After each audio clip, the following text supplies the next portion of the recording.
Josh, we asked the other guys the same thing. 4-1 since that first bye. What's really changed for you guys as a team? I know the turnovers, everything matter, but what changed inside the locker room that's got you guys playing at such a high level now? I think just going out there and playing cleaner and just believing that we're going to win, and not just hoping to win. I think it's a true belief that we expect to go win. And when you say that, it's not that you don't expect to go out there and know that you have to play your best, but we just expect to win. We expect that, I think we had a comeback win against Tech and kind of gain some confidence, like, hey, we can kind of do this. And so I think just that belief in each other and playing cleaner as an offense and just executing at a higher level, kind of be on the same page with guys all the time, not just part of the time. So I think just some of the work we've done at practice in the film room and with coaches coaching guys up and just overall as an offense, I think we've just kind of cleaned some things up and it's allowed us to play a little bit better. And I think the run game with Savion is probably the number one factor contributing to that with Savion. So I'd say that's probably the thing that's taken us to the next level as an offense. Is there any do you make any change to your preparation when you're going and playing close to freezing weather?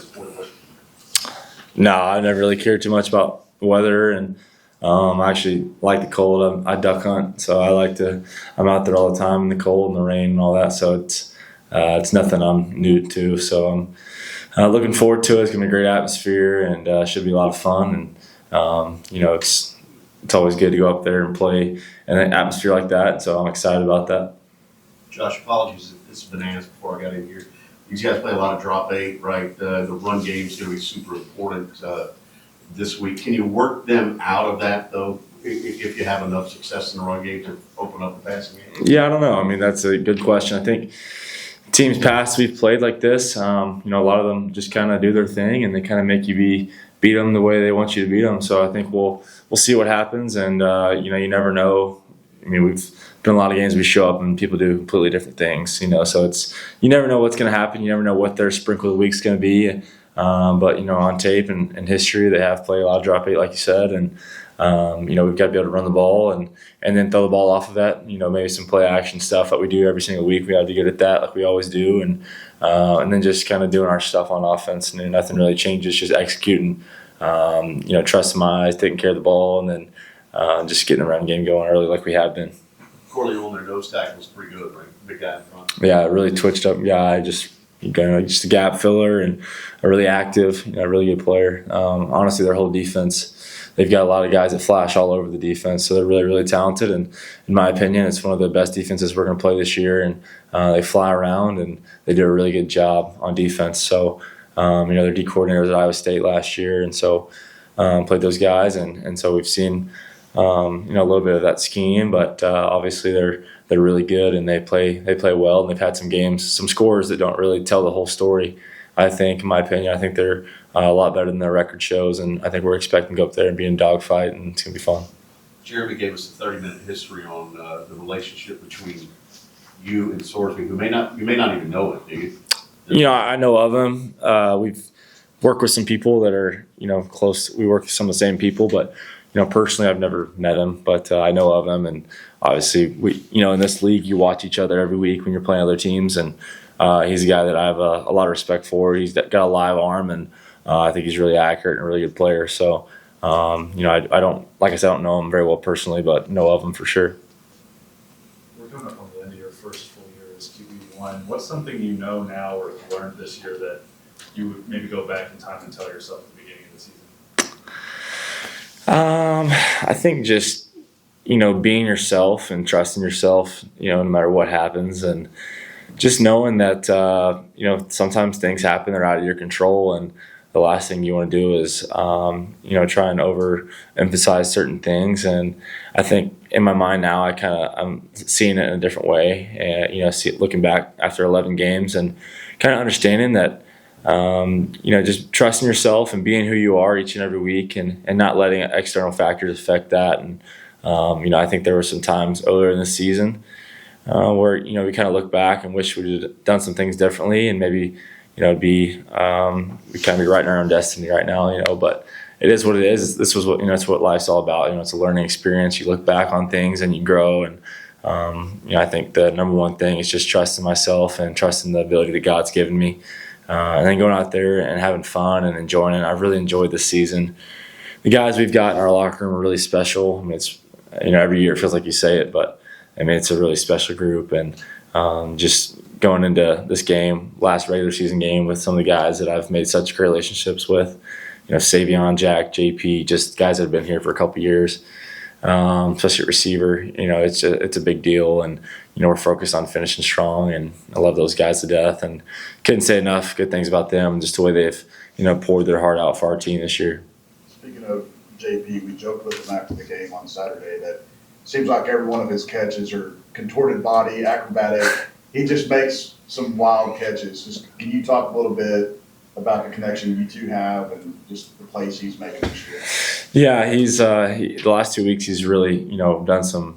Obviously, all season he's done a lot of great things, but last 2 weeks he's had more targets. It seems like I don't know if that's by design or just kind of had happened sometimes, but he's definitely had opportunities, and we've had looks to where he can get the ball, and he's made plays, and he's done a lot of really good stuff, and so really proud of him, the way he's played. I think back to when you think of contorting your body, the Utah first drive against Utah on third down, I think with a corner route, and he made a diving catch on the sideline, and they zeroed us, and I hung in there for him and gave him a chance, and he makes plays. So he's just one of those guys. He's a football player. I mean, you can't find guys like that. There's not enough of them out there. He's just a football player. I mean, he's just a guy that competes every single down, and just proud of the way who he is as a person every single day. Punt returning, he'll stick his nose in there and catch them, and he's fearless back there. So he's a guy that's got just a huge influence on our team. I think his competitiveness and his nature is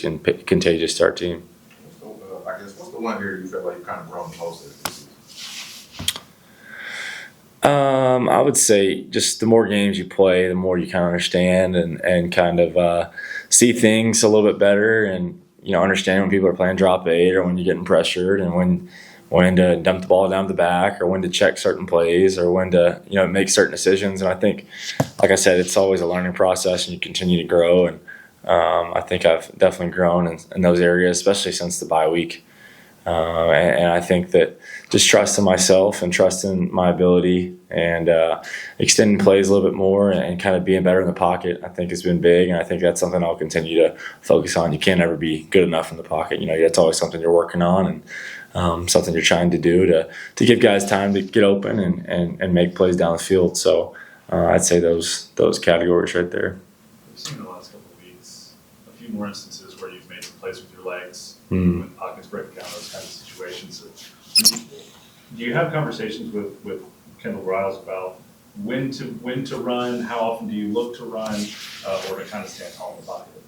No, I mean, it's all feel back there. You're just reacting. I mean, you can't think about, I might want to run on this one. It's just a reaction deal. And so I think, as you play more, it just comes down to you get more comfortable and you start seeing things a little better, and you can understand, hey, I'm going to take off here and go get 5 yards, or, I'm going to scramble and make this play. And so I think just as I play, I've kind of gotten a better feel for when to take off, and then just trusting myself. I feel like, I'm not a 4-4 guy, but I can, run forward and make plays and get outside the pocket and make defensive linemen miss and do stuff like that and extend plays. So just trusting myself and continuing to develop that part of the game. And like I said, the teams we're playing, a lot of it's either pressure or drop 8, and so understand the differences. And when it's drop 8, sometimes they cover guys, and you got to run around and make plays and do what you do. So I think just understanding that's been helpful and kind of been a part of that. 2 quickies. Trent Battle, the comfort zone you have with him being back there, his understanding of the game, his football IQ, does that help you? It does, yeah. Trent, he's a really smart guy, and he just understands the game. Former quarterback, which is a big deal, and he's a smart guy, and he understands protections, understand who he's blocking. And so when you got a guy back there on third down, and you're getting heated up, you've got confidence that, hey, this guy's going to get picked up, and he's going to do it well. He's not just going to get in the way and kind of throw a shoulder in there. He's going to pick this guy up. And so I think that's who Trent is. He's a selfless player, runs the ball really well, finishes runs. But he's just an all-around back, catches the ball in the backfield, and so having him back there is huge. I'm always really confident when I see 17 back there. All right, the second thing is the communications in the helmet this year. Mm-hmm. how does that work for you? We were talking about it last night. There's different approaches. Some guys talk a lot.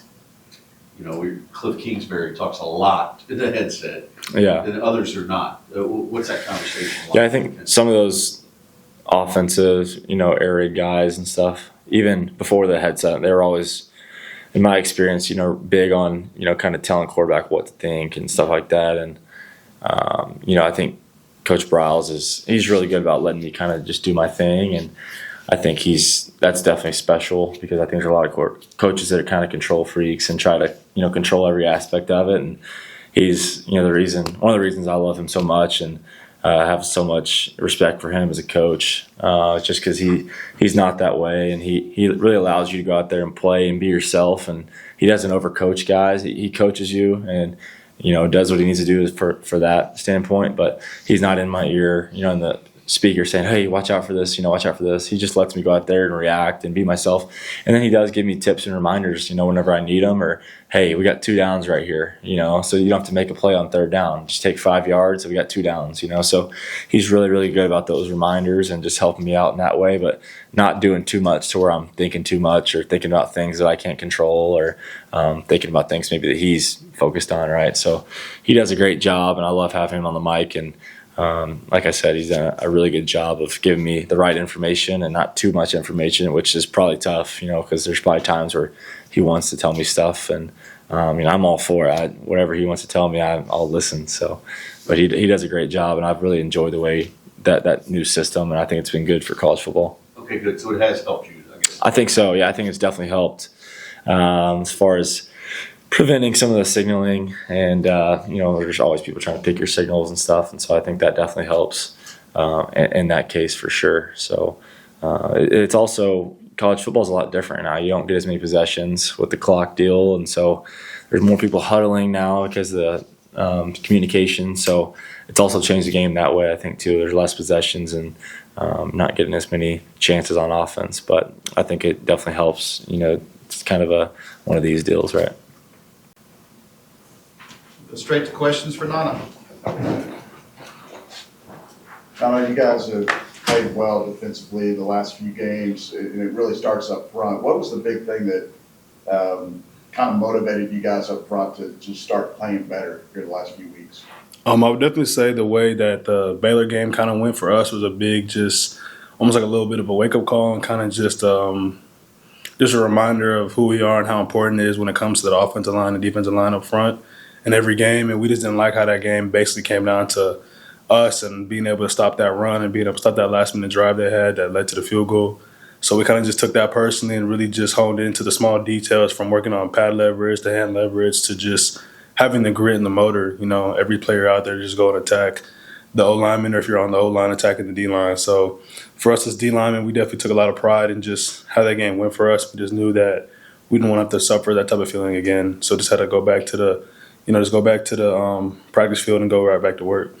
Those are also next man up mentality, but you guys were missing Marcus and Hakeem and Hoover in that Baylor game. How good has it been to have those guys back practicing, and then a couple of them back last week?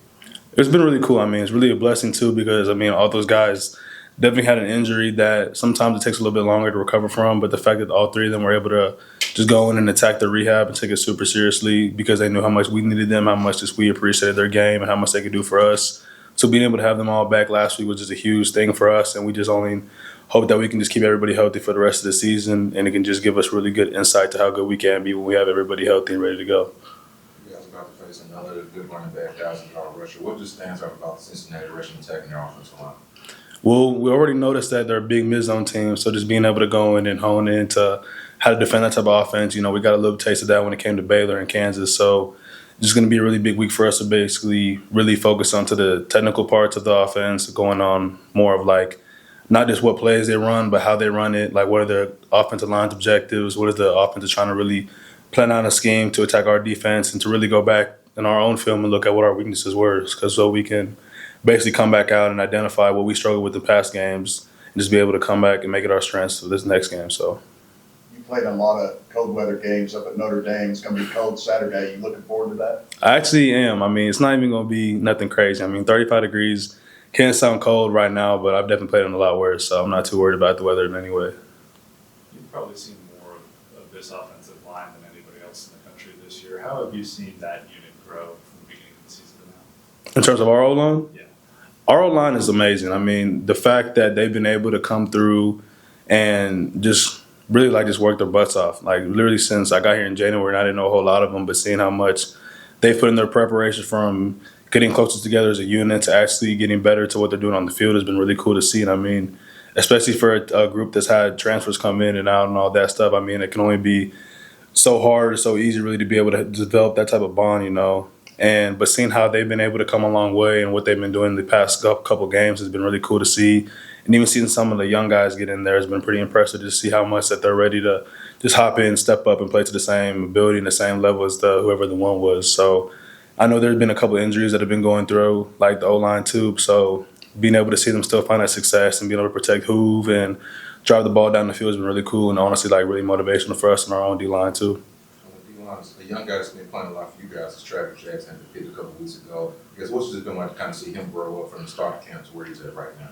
You know, I love Travis. I mean, that's like a little brother for me, really. I mean, when I came in, he was the youngest guy in our room, and me and him have almost I think it's like a 6-year difference in age. So he's always calling me Unc and giving me jokes about me being born in 2000. He was being born in 2006. So it's crazy, but it's really cool to see how much he's grown. I mean, he was a guy that didn't even play a whole lot of DN in high school, and him coming in and learning this new position and under Coach Avalos with how technical he is in his coaching and how technical he is in his development, being able to see Trav come in and really hone into how valuable it could be to have that type of insight into the game versus not just knowing what you're supposed to do, but kind of understanding the football scheme, the defensive scheme at a higher IQ level. And he's been able to really just take that in very well and really adjust to everything super impressively. And it's only getting me excited for what he's going to become in the future because, let alone he's only a freshman. I mean, he's 18, 19 years old, and he has so much more to accomplish. He has so much, he's going to get so much more bigger, stronger. So he's definitely a guy that I think is going to definitely end up blowing up and being a big part of TCU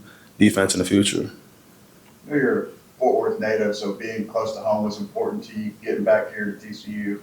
But what do you tell another transfer kid, maybe in your situation? What do you tell them about TCU? I know everyone's making their own decision, but what do you tell them if they say, hey, what's TCU all about? What do you say to them? I would say TCU is all about grit. You know, I think one thing that I really learned to appreciate coming to TCU was the impact that Coach Kaz and the strength staff has had on me, because just being at Notre Dame for a long time and having that just gridiron mentality and having a great strength coach from Coach Bayless to Coach Fred Hale that's there now. And those are guys that always instilled that, you know, football is always going to come. Football is always going to be a thing that's going to be going on in your life for sure. But the fact that you can go into the weight room and what are you going to be doing on all those hours when you're not on the field? You know, you only get, 12 Saturdays a year to really show off what you're capable of. But there's going to be so many other days you have to really build up who you are and kind of challenge yourself mentally and emotionally. And I knew when I met Kaz on my visit, and I already heard about him through Coach Shauna because I've known her for a while. He was definitely a guy that I knew that I was going to get more than just developing my football skills out of. So I would tell any transfer that's looking at TCU, yes, TCU's going to have the same just football opportunity, the same football challenges that any other school can have, but I can guarantee you that there's not going to be a school that has a strength coach like Coach Kaz to come out here and really care about you and care about you as a man. And I mean, as you get older, you kind of realize how valuable some small things like that can be in your life. And I definitely know that Coach Kaz and that whole strength coach, all the strength coaches here, all the black shirts have made a huge impact on my life and how I want to govern myself from the point of the type of football player I want to be, the type of man I want to be, the type of future husband and father I want to be. And I mean, I really owe a lot of my happiness and just appreciation for TCU through them and to them. After your first home game of the year, you talked about how meaningful it was to play in front of family in your hometown. Now that you've played the last game at Amon Carter this year, just sum up that experience of being able to play in Fort Worth in front of your folks all the season long. I would say it was definitely one of those, I think I was talking to my sister about it. It was almost like when you pick up a really good book and you just, or in my case, I don't really read a lot of books, but in the case of you start a good movie, it starts out good and you're just appreciating okay, this is actually going to be really cool.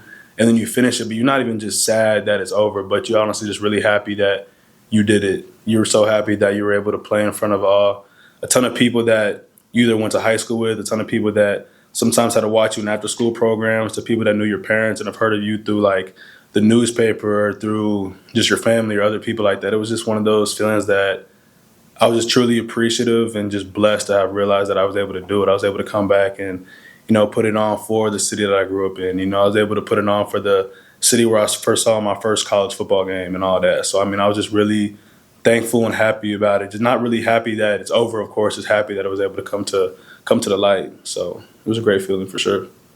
Yeah, it's been good to see you back out on the field. I guess how tough were those first 5 or 6 weeks when you kind of on the sideline?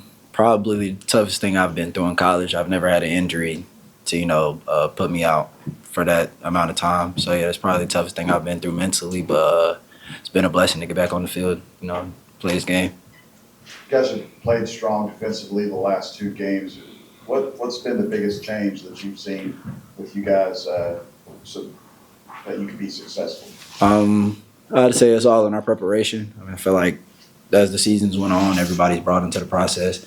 And, those games where we didn't play up to our potential in a full game, the, small drives we would have where everybody's on the same page, it gives you a feeling of knowing what we could become. So I feel like that's got everybody, brought in on the same page. And we're getting better every week. Who or what did you kind of lean on during that time when you were out? Like your daughter, your teammates, who kept your spirits up like that? I'd probably say the guys I hang with the most, Javon McCover, Lamarion James, Avery, even though he's hurt, kind of going through, the same thing, but, his obviously way worse than mine was. But, yeah, probably the guys I hang with on a day-to-day basis. I say my family. I have a great support system. So, yeah. What have you seen from Cincinnati in the way they move the ball on offense? They're a great team. I'd say they're underrated. They haven't finished, games. But a well-rounded team, can do a lot of things. Very physical team, but nothing we've never seen before. Are you looking forward to the weather up there? Yeah. It won't be a problem for me. I've played in cold games. It's fine with me. We've asked this question a lot the last few games, but when you guys had that first bye week, you guys were 3-3. You're 4-1 since that first bye week, and then y'all won the last 2 games by multiple scores. What did you see in the change for you guys as a team that kind of woke you guys up to playing so well here lately? Probably say just the conversation, within these walls here. Dykes kind of basically just told us up to us, like we write our own journey. So at that point, it was time to make a decision. Like, are we going to go up or are we going to go down? And, nobody outside this facility really matters to us. Whatever people are saying about us, we really don't pay any attention to the media. Yeah, I'd say everybody just got on the same page and everybody made the decision that we want to win.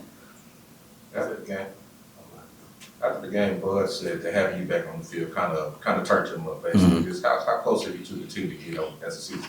We've gotten so close, like, since the day I've got to TCU. Bud plays with phenomenal energy, and I'm the same way. Like, outside of football, I'm a very, very laid-back guy, but when I get out there on Saturdays, I feel like I'm a different person. Like, I get a different type of energy about myself. And then I just don't like to see guys without that type of energy because it's very contagious. So me and Bud are always on the same page, so it always works out well. What have been your overall thoughts since getting here in January, just being part of this program? I'll for sure say it's a family, man. I'll say that. It's a family. I've never felt like I've been here and went through something on my own, like whether it was the injury or off-the-field issues. Like, I've always had the guys around me to lean on. So, yeah, I'd say it's very family-based. You talk about the influence of Coach Gonzalez as well. Yeah, so I'm sure, he's a great coach. Everybody knows his history with the safeties he's had here. He's a very great guy, like outside of football, a great character. And he treats everybody the same, and he wants to see the best out of you.